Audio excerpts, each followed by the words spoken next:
Hey everybody, welcome back to another video. Today we're going to be making DIY fly spray so you can save some money.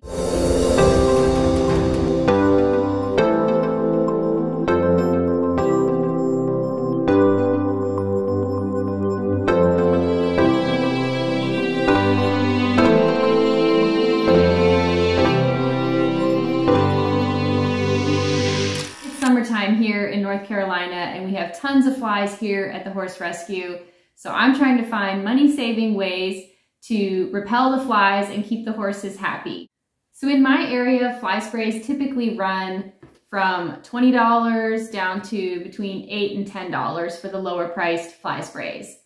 And I was actually just reading the label of this, and I didn't even realize on the back where it says under first aid, if it's on skin or clothing, take off contaminated clothing, rinse skin immediately with plenty of water for 15 to 20 minutes. So I had no idea this stuff was kind of toxic. So I did some research looking for alternatives to fly sprays that were more eco-friendly, people-friendly, non-toxic.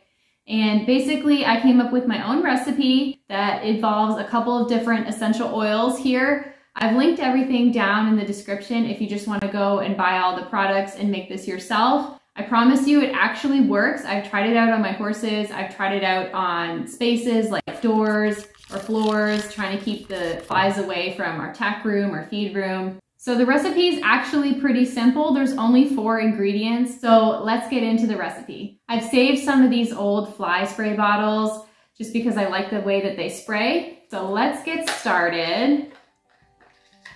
I'm going to take out our little insert here. We're going to start with our cinnamon bark oil. We're going to do a tablespoon of that. And you can either use the droppers or you can just pour it straight from the bottle. It smells really, really good. Our next ingredient is going to be peppermint oil. This is really handy for keeping away ticks as well. And we've got some long grass here on the property, so I want to keep the ticks away from our horses. You're going to use a tablespoon of the peppermint oil. Next up is going to be our citronella oil. This is really good for keeping away smaller flies, gnats, and mosquitoes.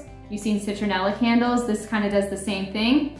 We're going to use a half a tablespoon of citronella oil.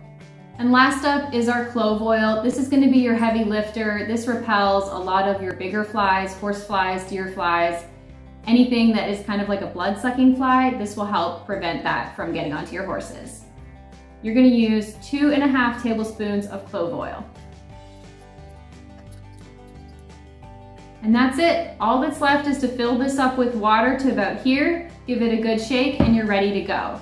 If you want it to last a little bit longer on your horses, I recommend using a carrier oil.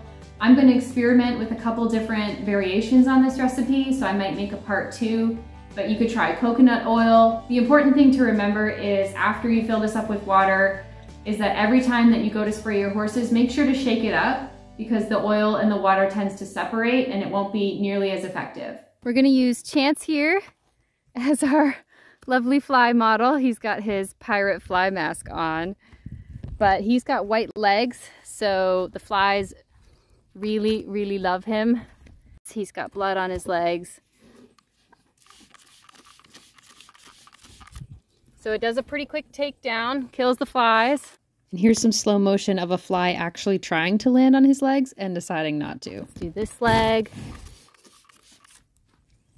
Absolutely no flies anywhere to be seen. So let me know in the comments if you guys make this recipe, if you adjusted any of the ingredients to find that it works better for you.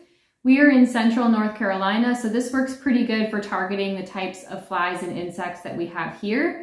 If you guys like the video, give it a thumbs up, subscribe if you haven't already, leave us a comment below if you're going to try this recipe or if you know another recipe that is similar or has worked for you. Thanks for watching, and we'll see you in the next one.